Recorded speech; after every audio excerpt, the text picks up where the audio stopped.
Assalamualaikum warahmatullahi wabarakatuh. Al-Fatihah. Bismillahirrahmanirrahim. Alhamdulillahi rabbil alamin. Ar-Rahmanirrahim. Maliki yaumiddin. Iyyaka na'budu wa iyyaka nasta'in. Ihdinas siratal mustaqim. Siratal ladzina an'amta 'alaihim ghairil maghdubi 'alaihim waladdallin. Amin. Bismillahirrahmanirrahim. Alhamdulillah fil ula wal akhirah. Lahul hukmu wa ilaihi turja'un. Ashhadu an la ilaha illallah wa ashhadu anna Muhammadan abduhu wa rasuluh. Imamul muttaqin, qa'idud du'a fil mujahidin, khatamun nabiyyin wa sayyidul mursalin. Salawatullah wassalamuhu alaihi wa ala alihi wa sahbihi ajma'in. Ayuhan nas, ittaqullah. Usikum wa iyaya bitaqwallah. Faqad fazal muttaqun. Wa tazawwadu fa inna khaira zadi taqwa. Amma ba'du, lillahi ta'ala. Yang saya hormati Tuan Imam, tuan-tuan muslimin, muslimat rahimakumullah, mudah-mudahan dirahmati Allah. Amin ya rabbal alamin. Bersyukur kehadrat Allah Subhanahu wa taala kerana dengan limpah dan kurnianya dapatlah kita sama-sama berada dalam rumah Allah, bersama-sama berada dalam majlis ilmu. Mudah-mudahan Allah Subhanahu wa taala memberkati pertemuan kita, memberikan kita kekuatan, kepahaman ma'alin Islam dan seterusnya menguatkan keimanan kita kepada Allah Subhanahu wa taala. Amin ya rabbal alamin. Jadi kita sambung Tafsir Al-Munir juzuk 1 karangan Dr. Wahbah Az-Zuhaili rahimahullahu alaih. Kita sampai pada muka surat 172.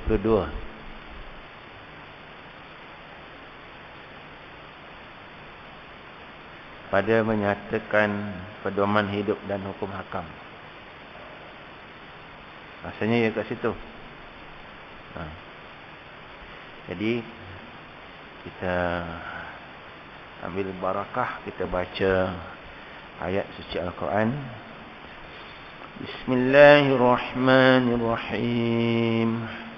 Wa iz qultum ya Musa lan nu'mina laka hatta narallaha jahrah fa ahzankumus sa'iqatu wa antum tanzurun summa ba'asnakum min ba'di mautikum la'allakum tashkurun wa zallalna 'alaikumul ghamam wa anzalna 'alaikumul manna wassalwa kulu min thayyibati ma razaqnakum wa ma zalamuna walakin kanu anfusahum yazlimun. وإذ قلنا ادخلوا هذه القرية فكلوا منها حيث شئتم رغدا وادخلوا الباب سجدا وقولوا حطة نغفر لكم خطاياكم وسنزيد المحسنين. فبدل الذين ظلموا قولا غير الذي قيل لهم فأنزلنا على الذين ظلموا رجزا من السماء بما كانوا يفسقون. وإذ استسقى موسى لقومه فقلنا اضرب بعصاك الحجر فانفجرت منه 12 عينا قد علم كل أناس مشربهم كلوا واشربوا من رزق الله ولا تنسوا في الأرض مفسدين. Sadaqallahul Azim. Panjang tu 55 sampai 60. Jadi kita masuk teruslah pada pedoman hidup. Jadi Dr. Wahbah Az-Zuhaili rahimahullahu alaih meletakkan pada penghujung perbahasannya pada menyatakan fiqhul hayah wal hukum, pengajaran, pemahaman yang boleh diambil sebagai panduan hidup dan ketetapan hukum yang ada dalam ayat ini. Apabila Allah menghadapkan firman-Nya kepada Bani Israel yang hidup pada zaman Nabi Muhammad sallallahu alaihi wasallam, ketika Al-Quran diturunkan dan mengingatkan mereka tentang nikmat yang pernah dikurniakan kepada datuk nenek mereka, maka jelas menunjukkan hakikat kesatuan ummah. Sebagaimana yang kita sedia maklum, ayat ini adalah ayat Madaniyah, diturunkan di Madinah. Tentulah khitabnya yang ditujukan ayat ini khusus kepada penduduk Madinah yang pada ketika itu ada orang Yahudi, yang ketika itu ada orang Arab. Jadi cerita dalam ayat ini berkenaan cerita datuk nenek moyang mereka yang dahulu, yang telah lama, pada zaman Nabi Musa dan Nabi Harun dan anbiya min Bani Israel alaihi wassalatu wassalam. Kalau kita tengok khitab dia, dia menggunakan antum. Antum ni kamu. Seolah-olah orang Yahudi tu yang bersalah. Kamu ni. Pasal pula kami. Dia kerja datuk nenek moyang kamu. Nenek moyang kami. Pasal apa kami yang kena? Seolah-olah macam tu lah kan. Apalah hampa ni.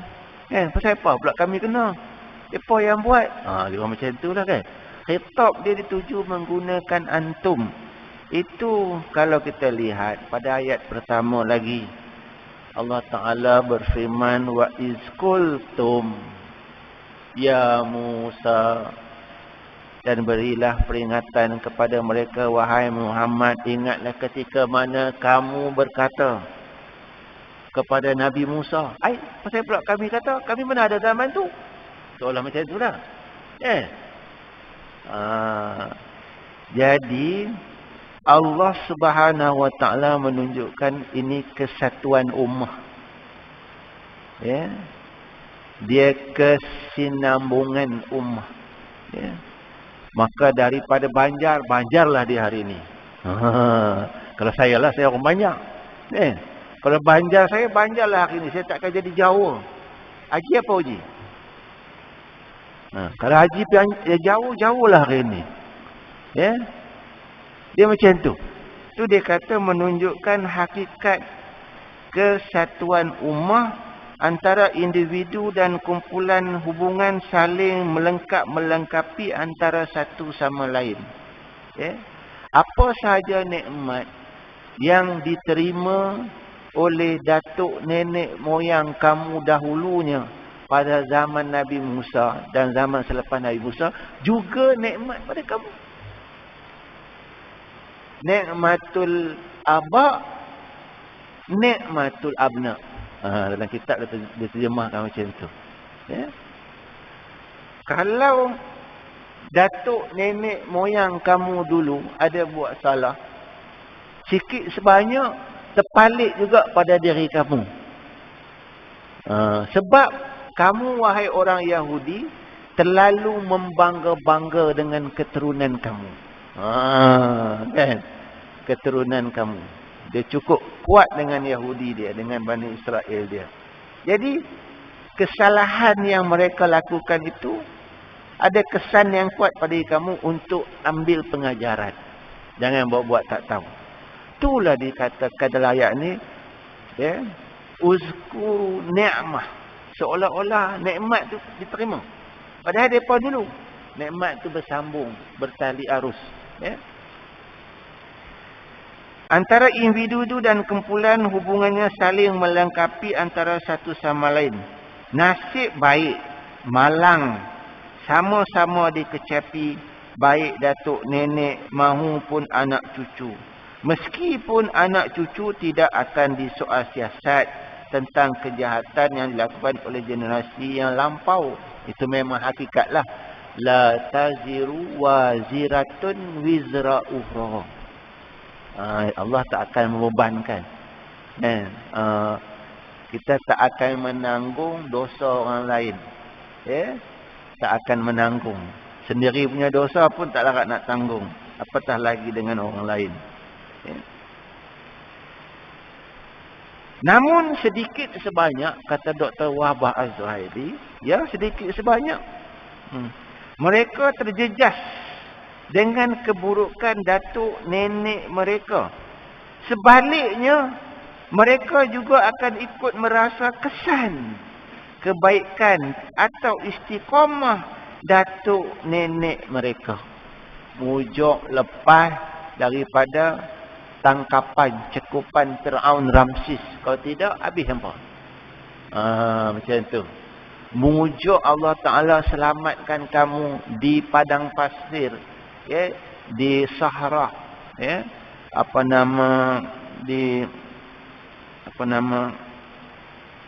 padang teh, ya, dengan menurunkan beberapa mukjizat melalui Nabi Musa, dengan mananya, dengan salwanya, dengan terpancut mata airnya, menghilangkan dahaga kamu. Nasib baik. Kalau tidak, matilah kamu. Jadi itu dikatakan, ya, merasa kesan kebaikan atau istiqamah datuk nenek mereka berkenaan dengan akibat buruk yang merata dan meliputi semua golongan ini.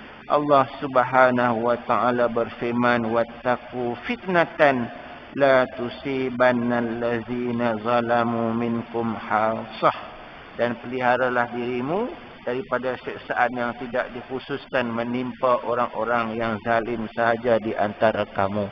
Kalau sekiranya kamu berpatah balik kepada perangai buruk datuk nenek moyang kamu yang dahulu, tidak mustahil Allah Ta'ala akan mengenakan azab. Bila kena azab, tak kira yang baik, tak kira yang jahat, tak kira yang alim, tak kira yang jahil, semua kena. Macam tu. Ya, jadi kata takut, wattaqu. Ya. Fitnatan tu azab, musibah, ujian daripada Allah Subhanahu wa Ta'ala. Macamlah kita kena COVID ni. Semua orang kena. Semua orang terpalit. Ya, itu ujian Allah Subhanahu wa Ta'ala. Sama-samalah muhasabah diri, istighfar kepada Allah Subhanahu wa Ta'ala banyak-banyak. Ya, semua orang ada dosa. Jangan mendabik dada kata tak ada dosa. Ketika dia mendabik dada dia tak ada dosa, itulah dia berdosa. Betul tak? Ketika dia mendabik dada dia tidak ada dosa, aku sembahyang okey, puasa okey, sembahyang qiyamul lail, sembahyang doa. Ketika dia mendabik dada dia tak ada dosa, tu dia yang berdosa. Itu adab dengan Allah Subhanahu wa Ta'ala. Ya. Ya, semua. Dosa kecil lah, ya. Hati kita lalai adalah dosa. Kita istighfar kepada Allah Subhanahu wa Ta'ala. Ya. Tapi kalau sampai ke tahap, ya, orang Yahudi, ya, pada zaman Nabi Musa alaihissalam, ya, melanggar hukuman Allah Ta'ala, tetapan Allah Ta'ala yang kitab Taurat, maka datanglah azab ba'tan jaharah, datang dengan segera. Datanglah rizan, bala metaka daripada Allah Subhanahu Ta'ala. Ya. Dalam menyatakan kesan kebaikan yang merata, kebaikan ini akan bersambung-sambung, bertali arus. dapat nikmat, nikmatul aba, nikmatul abna. Allah Subhanahu wa taala berfirman mengenai harta dua orang anak yatim. Allah membawa contoh yang lain, kata Dr. Wahbah Az-Zuhaili rahimahullahu alaih, dua contoh yang lain, dua orang anak yatim yang tertanam di bawah dinding mereka. Allah berfirman, wa kana abuhuma salihah, dan adalah kedua bapa mereka adalah golongan yang baik-baik. Apa kena mengena ayat ni? Ayat ini sebenarnya ada sambungan dia panjang tu, ya. Dalam surah surah Al-Kahfi kan. Ya, surah Al-Kahfi kata silap. Yang cerita Nabi Khidir tu surah apa? Kahfi kan? Surah Al-Kahfi. Dia dalam surah Al-Kahfi, panjang ayat dia. Jadi saya adalah catat di sini ayat yang panjang tu dalam buku tu tak ada, dia bagi pendek, saya bacalah. Wa ammal jidaru fakana li ghulamaini yatimaini fil Madinah wa kana tahtahu kinzun lahuma wa kana abuhuma salihah fa arada rabbuka an yablugha ashuddahuma wa yastakhrija kanzahuma rahmatan min rabbik. Ya, cerita bagaimana Nabi Allah Musa alaihissalam. Ini cerita dia nak panjang lah sampai kat sini. Ya. Pada satu hari dan satu hadis Rasulullah sallallahu alaihi wasallam menceritakan para sahabat banyak hadis, ya, dengan perawi yang berbagai-bagai ruah, ya, rawi dia. Ada kalau dalam tafsir Tabari pun ada, Ibnu Katsir pun ada, ya. Ada beberapa versi tafsir ulama dikatakan bainama Musa fi mala'i min bani Israel. Sedang satu ketikanya, tak ada dalam ni tuan-tuan. Ini cerita ni kena korek kot lain. Ya. Dia tak catat kat sini. Tapi nak memahamkan ayat ni, saya terpaksa ambil ayat yang lain, tafsir yang lain lah untuk memaham. Satu ketika sedang mana? Ketika mana Musa alaihissalam bersama dengan kaum dia, ya, di kalangan Bani Israel berdakwah, menyampaikan dakwah. Nabi kan menyampaikan dakwah. Ja'a rajulun, datanglah seorang lelaki berkata kepada Musa. Faqala, lelaki itu berkata, ya Musa, hal ta'lam ahadan a'lam minka? Kamu tahu tak ada lagi tak orang yang lebih pandai daripada kamu ni? Kan? Ada tak orang lain yang lebih pandai daripada kamu ni? Lebih banyak pengetahuannya daripada kamu. Ya. Qala la. Nabi Musa kata tak ada dah. Fa'auha Allah ila Musa. Lalu Allah Subhanahu taala, ya, merasa murkalah dengan sifat Nabi Musa tadi, ya. Bukan Nabi Musa derhaka, tidak. Nabi Musa jawab secara spontan tentang tajuk yang disoal. Bukan Nabi Musa melanggar perintah Allah, tidak. Dia kena tengok konteks dia tu.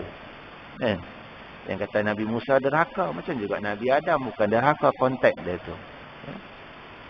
Lalu Allah Ta'ala memberi pedoman kepada Nabi Musa, ya, dengan menyebut, bala, ada lagi Abduna Khadir. Nah, hamba aku yang bernama Khadir. Kenapa Ustaz panggil Khadir? Dia ada banyak panggilan. Ya, ada yang sebut Khadir, ada yang sebut Khidir, ada yang sebut Khadir. Ya. Kalau yang Hadir disebut Khadir. Jadi kita panggil Nabi Khidir. Kan? Yang di tengah, huruf tengah tu. Ha, kan? Dot, ra. Kalau dimatikan atas, Khidir. Baru di bawah. Ada yang kata, kalau bari atas ha tu, Khadir. Nabi Khadir. Ada yang kata, Kha balik atas, dot balik bawah, Nabi Khadir. Ya. Nak baca mana-mana boleh. Nak baca mana-mana boleh. Fasa'ala Musa as-sabila ilayya. Nabi Musa pun memohon kepada Allah supaya dipertunjukkan jalan kepadanya. Ya. Itu yang start perjalanan Nabi Musa tu.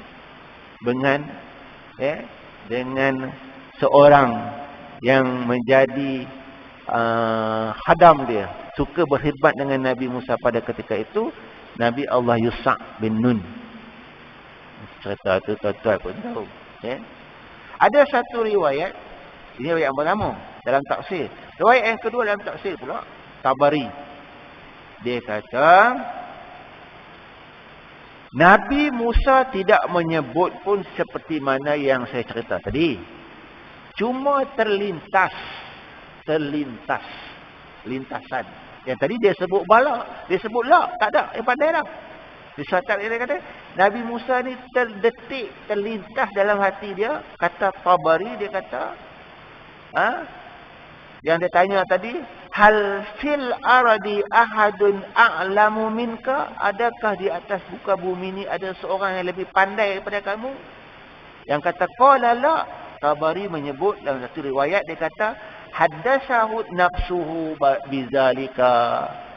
Nafsu dia yang menyebut sedemikian. Bukan mulut dia tak. Terlintas dalam hati Nabi Musa. Sebut pun Tuhan tahu, terlintas pun Tuhan tahu. Dua-dua Tuhan tahu. Apatah lagi sebut. Kita ni Tuhan kita terlintas dalam hati pun Tuhan tahu dah. Sebut lagi lah tahu. Itu satu riwayat. Jadi ada yang kata dia sebut la, dia sebut tu terlintas hati dia. Jadi bermulalah perjalanannya. Nak sampai ke sini. Ya. Dengan Nabi Allah Yusha' bin Nun, dan diberikan pedoman, diceritakan oleh Nabi Rasulullah sallallahu alaihi wasallam. Ni ada panjang cerita dia, ya. Disuruh bawa bekal, yang cerita dalam surah Al-Kahfi hujung tu ada, ya. Pergi bawa bekal, pergi ke satu tempat yang bernama Majma'al Bahrain, tempat pertemuan dua laut kan. Majma'al Bahrain, tempat pertemuan dua laut tu. Ya, tempat pertemuan dua laut tu khilaf ulama pula, laut yang mana satu. Macam-macam kata. Ya. Jadi berbekalnya bekal apa? Bekalnya biasalah perjalanan yang jauh, berhari-hari, bermalam-malam, bawa bubuh bekal dalam beg, dalam kanjang lah. Yang makanan nanti kalau lapar nak berhenti makan. Ya. Petua dia, ya. Petua dia nanti akan jumpa, ya, Nabi Allah Khidir di pertemuan dua laut tu, Majma'al Bahrain tu, dan satu sahrah batu, ya. Dan ketika tempat Nabi Khidir itu tempat di mana ikan tadi akan hidup terjun melompat. Tu yang cerita ikan sebelah tu. Katanya kila.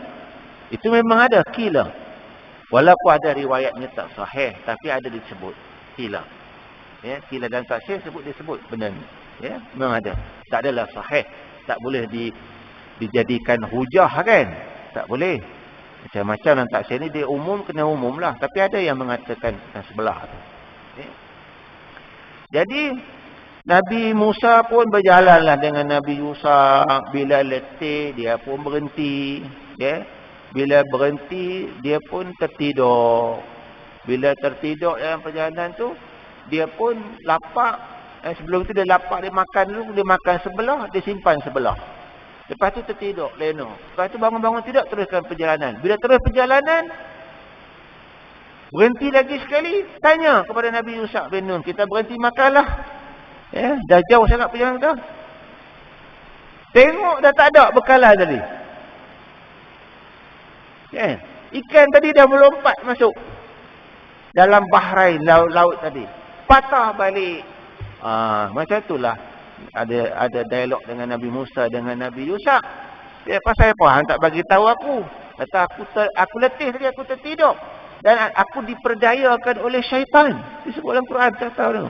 Banyak surah Al-Kahfi itu. Ya, panjang. Saya taklah apa ayat dia. Ya. Sebelum cerita Zulkarnain tu. Ya. Jadi bila sampai di situ, maka berjumpalah dengan Nabi Allah Khidir tadi. Dan Fa'iza dia kata rajulun musahharun bisaudin fasalama alaihi Musa. Tengok Nabi Nabi Khidir sedang berselimut. Ya, sedang berselimut lah maksud ikut pada itu. Dan Musa bagi salam kepada Nabi Khidir, tempat yang batu yang mula-mula tadi, Musakharah tadi, Sahrah tadi kata balik tu. Ya. Itulah Nabi Khidir. Itu yang cerita. Ya, yang cerita Nabi Musa memohon kepada Nabi Khidir mengajar dia ilmu yang tidak dia ketahui. Nabi Khidir pun mengatakan ilmu Allah itu yang ada pada engkau kadang-kadang aku pun tidak ketahui. Dia kata kalau nak belajar ilmu aku kena tahan. Ya. Kita teruskan perjalanan dia kata. Ya. Dalam surah dalam ayat 60 saya bacakan, saya catat kat sini.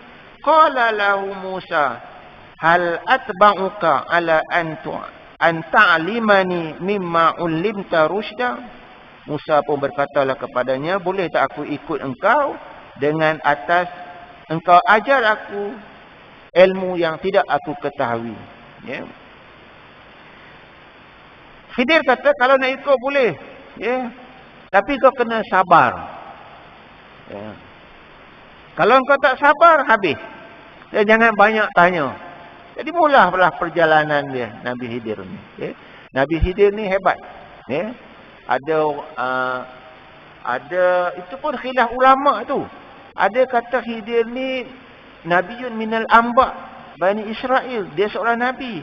Ada pula ulama kata yang tak dia bukan nabi, dia wali Allah. Mana satu wallahu a'lam. Ya. Sampai ulama catat dalam kitab tafsir sebab apa dinamakan Khidir pun ada tercatat. Ya.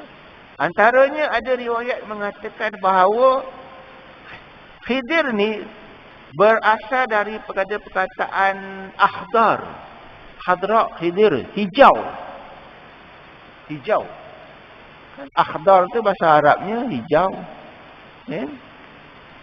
Ada satu riwayat daripada Ibnu Abbas, ya, mengatakan bahawa Nabi Khidir ni kalau dia pergi satu tempat, dia kata ala farwatin, satu tempat yang kering. Satu tempat yang kering, bayda, putih nampak kering. Datang Nabi Khidir tadi, fahtazat khadra. Pokok tadi bergoyang jadi hijau. Yang kering, daun kering jadi hijau. Hebatnya Nabi Khidir. Allah Ta'ala kurniakan pada Nabi Khidir. Kita nak heran apa kalau dia Nabi, dia akan dapat. Kalau dia wali Allah, dia akan dapat. Itu keistimewaan. Ya. Pergi satu tempat yang kering, rumput kering, bergoyang jadi hijau. Riwayat daripada Ibnu Abbas. Ya. Ala farwatin bayda fahtazat khadra. Goyang jadi hijau. Oh. Ya, itu sebab nama dia Khidir. Ya. Jadi sampai satu pilihan tepi laut tu Majma' al-Bahrain tu betul khilaf ulama tu kata antara ada yang kata sepanjang pantai pergi antara laut Mediterranean dengan Kulzam Laut Merah, ada yang kata Teluk Aqabah dengan laut Bahrus Suez. Macam-macam pendapat ulama dari sepanjang pantai itulah ala sahil bahari tu di pantai tu. Kemudiannya ya, dia menaiki sampan. Ni tu cerita ya kan. Naiki sampan, kemudian bila nak sampai je, bukan tengah-tengah perjalanan tu, dekat nak sampai je, dia angkat satu papan, dia lubangkan, dia pecahkan. Nak tenggelamlah kapal tu. Tapi taklah tengah perjalanan dah dekat nak sampai, dah sampai kat situ. Nabi Musa pun marah, kenapa perangai hang ni? Orang bagi tumpang, bahasa apa hang buat macam ni? Ya. Nabi Khidir pun kata, qala innaka lastati' ma'i sabra, kamu tak akan sabar dengan aku. Saya kamu kata tadi jangan tanya. Dia teringat tu, dia minta maaf. terus lagi perjalanan. Dia sampai perjalanan lagi. Dalam perjalanan lagi, terus lagi perjalanan dia. Dia sampai tu dia tengok kanak-kanak bermain. Ada kanak-kanak bermain. Dia pegang kanak-kanak tu, Nabi Khidir tu. Pegang kepala dia. Pulai, mati. Ini lagi mengarut. Pasal faham bunuh orang. Ni ilmu apa ni? Kan? Dia ulang dalam Quran dia sebut. Qala innaka lastati'a ma'iya sabra. Kamu tak tahan sabar ni. Kan? Minta maaf kemudian. Nabi kata, kalau nak ikut aku juga. Fala tas'alni an syai'in hatta uhdisa laka minhu zikra. Kau nak ikut juga kali ni, hanya tanya lagi. Tanya lagi, aku tak mau lah. Ikut lagi. Last. Dah letih perjalanan jauh. Sampai satu kampung. Ni kampung ni. Wa kana abuhuma salihan. Kampung tu orang dia sombong. Dah lah perjalanan yang jauh. Bekalan makanan dah habis. Mereka sampai pun tidak diraikan. Tak diraikan. Makanan pun tak bagi kedekut. Lepas tu, tiba-tiba Nabi Khidir nampak satu jidar dinding rumah. Kalau kita kampung rumah papan lah, hinggut-hinggut lah. Dia perbetulkan rumah tu. Apa cerita ni? Dah lah orang buat sombong dengan hampir berbetul buat apa dinding rumah orang. Ni kata wa kana abuhuma salihah ni. Wa amma jidar, manakala dinding ataupun tembok ataupun papan, kalau dinding rumah tu kan. Wa amma jidar fakana li ghulaimain. Dinding ini adalah kepunyaan dua orang budak. Ghulamai yatimai, dua orang anak yatim. Fil Madinah. Wa kana tahtahu kanzun lahuma. Bawah dia tu ada harta, simpanan harta. Aku bina bangunan ni, dinding ni, supaya tertegak. Esok, bila sampai umur balik, maka Allah Ta'ala akan memberi panduan lah, pedoman lah kepada budak ni. Yang dalam tu ada harta tersimpan. Yang disimpan oleh ayah dia yang soleh. Wa kana abuhuma salihat. Harta daripada bapa yang baik, ingat anak dia, dapat pula pada anak dia. Nak kait yang cerita tadi. Bani Israel tadi. Dan ayah yang baik, dapatlah kepada anak. Nak cerita dia sambung. Ni cerita Nabi Khidir berkenaan dengan tu. Kalau yang cerita dalam Al-Quran surah Al-Kahfi, dia ceritalah pasal apa pula pulai kepala budak tu bagi mati. Sebab Allah Ta'ala telah pun memberi ilmu kepada Nabi Khidir, iaitu yang disebut selalu orang sebut ilmu ladunna ilma. Wa 'allimna min ladunna ilma. Ilmu qada dan qadar Allah Ta'ala yang telah diberitahu kepada Nabi Khidir. Tahu dah apa yang akan datang. Perangai budak ni, esok dia akan menyesatkan mak bapak dia yang Muslim. Lebih baik dia mati daripada dia hidup, mak bapak dia sesat. Lebih baik dia mati daripada dia hidup, esok dengan mak bapak dia sekali sesat. Tuhan dah tahu dah ending dia. Lebih baik pemati awal. Cerita dia. Yang sampai tadi pasal ada Raja Zalim yang mahu yang merampas harta yang kapal-kapal sama sampan yang baik-baik, yang elok-elok. Jadi bila lubang tak elok, selamatlah dia. Itu semua ada ilmu Allah Ta'ala. Qada dan qadar Allah Ta'ala yang diperlihatkan kepada Nabi Khidir. Nabi Khidir tahu akan apa yang terjadi pada masa akan datang. Kita tak tahu. Allah Ta'ala tahu. Ini adalah qada dan qadar Allah Ta'ala. Itu yang kata tadi.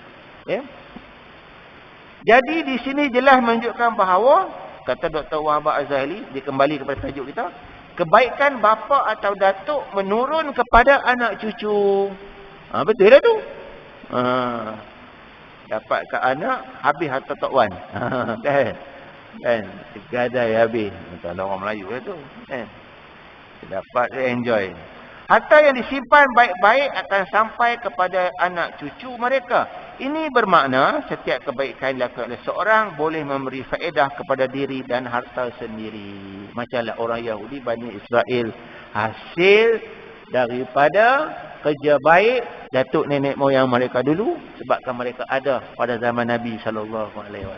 Kalau tidak, dah lama mampu ya. Lebih kurang macam itulah maksudnya. Ya. Kemudiannya muka surat 173. Firman Allah seterusnya, mereka menganiaya diri mereka sendiri. Wa ma zalamuna walakin kanu anfusahum yazlimun. Kalau dalam teks macam itulah. Ya, wa ma zalamuna walakin kanu anfusahum yazlimun. Yang kita baca tadi. Ya. Membayangkan bahawa setiap perintah Allah adalah untuk kebaikan mereka sendiri. Segala tegahan pula adalah untuk mengelakkan keburukan menimpa mereka.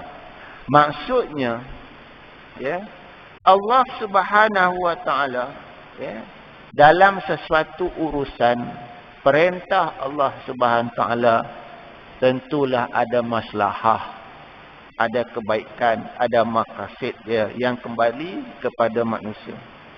Ya. Kalau manusia melanggar perintah Allah, bukan salah Allah Ta'ala. Salah manusia. Allazi istahwaz alaihimus syayatin. Yang dikuasai oleh syaitan. Kan? Syaitanul jin, syaitanul ins. Bukan salah Allah Subhanahu Ta'ala. Kerana manusia itu telah diberikan oleh Allah Ta'ala selengkap-lengkapnya. Laqad khalaqnal insana fi ahsani taqwim.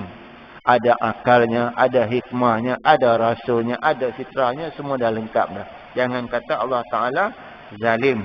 Ya. Ya ayuhan nas, innama ba'yukum ala anfusikum. Wahai manusia, sesungguhnya kezaliman, penganiayaan yang kamu lakukan itu akan menimpa diri kamu sendiri. Laha ma kasabat wa 'alaiha ma kasabat. Seseorang itu akan mendapat pahala dari kebajikan yang diusahakan dan sebaliknya diseksa kerana kejahatan yang dilakukan. Ya, dalam Islam, ya, semuanya di Allah syariat, perundangan Allah Ta'ala, semuanya ada maslahah dan maslahahnya adalah kembali kepada manusia. Manusia suka tak suka, kadang-kadang manusia suka padahal benda itu yang tidak baik bagi manusia. Dan manusia benci, itulah yang baik bagi manusia. Ya. Semuanya digubal oleh Allah Subhanahu Wa Ta'ala untuk manusia. Ya. Tidak ada keuntungan Allah Subhanahu Wa Ta'ala. Allah yang ghani. Wallahu ghaniyul hamid. Dalam Quran, Allah Maha Kaya, tak berhajat pun pada maslahah. Kalau seluruh makhluk Allah di muka bumi ini tidak sujud pada Allah pun, tidak kurang sikit pun perbendaharaan Allah Subhanahu Wa Ta'ala. Allah Ta'ala Maha Kaya.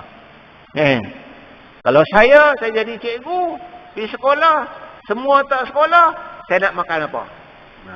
Saya miskin, berhajatkan kepada pelajar untuk mengajar di sekolah. Allah Ta'ala tak wajib. Allahu ghaniyun. Ya. Yang miskinnya kita. Ya ayuhan nas, yang Quran disebut. Antumul fuqara wallahu huwal ghaniyul hamid, yang Quran disebut. Kamulah yang miskin. Ya, semuanya ada masalah. Bukan tak ada masalah untuk manusia. Apatah lagi hukum-hukum syariat itu ada maqasid dia sendiri, ada masalah dia sendiri. Ya. Kalau hukum orang yang mencuri, hukumnya adalah potong tangan. Masalah dia kembali kepada Allah ke kembali kepada kita? Kembali kepada kita, kita hidup aman. Orang yang mencuri itu Allah Ta'ala campakkan rasa gerun setelah menjalankan hukuman Allah Subhanahu Wa Ta'ala. Wasyarikatu fa'ta'u aydiyahuma jaza'an bima kasaba nakalam minallah. Janji pendidikan daripada Allah Ta'ala. Allah Ta'ala campak dalam diri dia. Dia kena potong tangan sebelah, nak curi lagi. Kembali kepada Allah ke kembali kepada manusia? Kembali kepada manusia. Itu yang katakan. Allah gani. Allah tak berhajat pun. Ya. Allah tak berhajat. Allah tak berhajat kepada solat kita. Kita yang berhajat kepada Allah Ta'ala. Allah Maha Kaya. Ya. Tapi nak mencuri pun tengok keadaan lah. Bukan semua barang boleh curi kan. Di dalam Islam dia ada apa? Dia ada had dia. Dia ada had dia. Dia ada batasan dia. Ya. Dia kata kalau dalam hadis tu dia kata rubuk dinar baru boleh potong tangan. Rubuk dinar. Rubuk dinar ni suku rubuk ni 1/4. 4 rubuk tu yang suku tu. Suku dinar tu. Lebih kurang kalau ringgit Malaysia ni 100 lebih. Kalau curi 2 kupang tu tak potong tangan. Kan? RM2 tak potong tangan. Tengok pula keadaan kalau susah, keadaan sempit ketika itu, curi nak bagi susu anak tak potong tangan. Islam tak zalim. Itu semua dalam mahkamah yang putuskan. Itu kalau pelaksanaan. Semuanya masalah kembali kepada manusia. Zina, az-zaniatu waz-zani, watan. Kembali kepada manusia. Selamat hidup manusia. Ini adalah masalah. Ini kata, jadi Allahu ghaniyun wallahu huwa ghani hamid, yang miskinnya adalah kita. Kemudian dia kata Dr. Wahbah Azhari 173, pengajaran lagi. Adapun air terpancut di celah-celah batu pula merupakan mukjizat Nabi Musa alaihissalam. Setiap mukjizat berlaku dengan kekuasaan Allah SWT. Apa dia mukjizat? I'jaz, melemahkan. Perkara luar biasa yang berlaku, melemahkan musuh, membenarkan risalah Nabi Muhammad, Nabi-Nabi, para anbiya dan rasul alaihi wassalatu wassalam. Jadi kalau Nabi Musa, sebagaimana diterangkan dalam kuliah yang lalu, ya, apabila dipukul saja, fanfajarat min husnata asyara aina, ya, terkeluarlah daripada batu tu 12 mata air, 12 kabilah orang Yahudi. Ya. Nabi Muhammad pun ada juga. Nabi Muhammad ada juga, ya. Bukan Nabi Musa saja, Nabi Muhammad banyak. Nabi Muhammad antara kisah yang masyhurnya, banyaklah rawi-rawi hadis Jabir bin Abdullah pun ada cerita, ya, apa nama dalam hadis lah, ya. Abdul Rahman bin Auf pun ada cerita ketika mana berlaku peristiwa Ghazwat Hudaibiyah, ya, 6 Hijrah. Ketika itu para sahabat dan Nabi SAW dalam perjalanan nak ke Mekah, ya, kemudiannya ditahanlah ketika itu, ya. Kemudiannya ada perjanjian Hudaibiyah, kena datang selepas tu baru Fathul Mekah. Dalam perjalanan tu, ya, dalam perjalanan tu diceritakan terputus bekalan air, ya. Lalu kata Jabir bin Abdullah tadi, dia katakan jadi Nabi pun datang, Nabi pun datang tengok sahabat-sahabat pada ketika itu tengah buat apa. Dia kata, ya Rasulullah, kami dah tak ada air dah, nak berwuduk pun tak ada. Ni dia ada ya dalam rikuah kami. Rikuah ni macam bekas bejana lah, kan, rikuah. Dalam bahasa Arab panggil rikuah. Jadi Nabi seluk tangan dia, Nabi Muhammad SAW seluk tangan dia, terpancut air. Subhanallah. Ayat pilih. Itu Nabi Muhammad. Kalau Nabi Musa tadi batu, ni tangan Rasulullah sallallahu alaihi wasallam. Ya, sampai macam itu. Itu pun mukjizat juga. Ya, terpancut sehingga kalau ditanyakan kepada sahabat tadi, Jabir kata, banyak ke? Kalau kamu ada 1000, air tadi boleh memberi bekalan untuk 100,000. Ini banyak tak banyaknya? Jadi sahabat pada ketika itu bersama dengan Nabi SAW hanya jumlahnya 1,500 orang sahaja, lebih pada cukup. Kalau cukup 100,000 ni 1,500 orang sahaja. Itu antara mukjizat yang ada pada Nabi SAW. Samalah, ya, perkara luar biasa. Ia merupakan gejala luar biasa, berbeza daripada apa yang lumrah yang kita saksikan setiap hari ia berbeza dengan hasil ciptaan teknologi. Jadi tuan-tuan, berhenti dekat tu. 173. Kita sambung esok. Adapun air terpancut tu sampailah habis muka surat 176. Banyak lagi banyak. Jadi mudah-mudahan kita ambil iktibar, saya dan tuan-tuan mengambil iktibar, ya, yang atas umum ayat, ya. Saya minta maaf kalau ada terkasar bahasa. Saya minta ampun daripada Allah Subhanahu Wa Taala.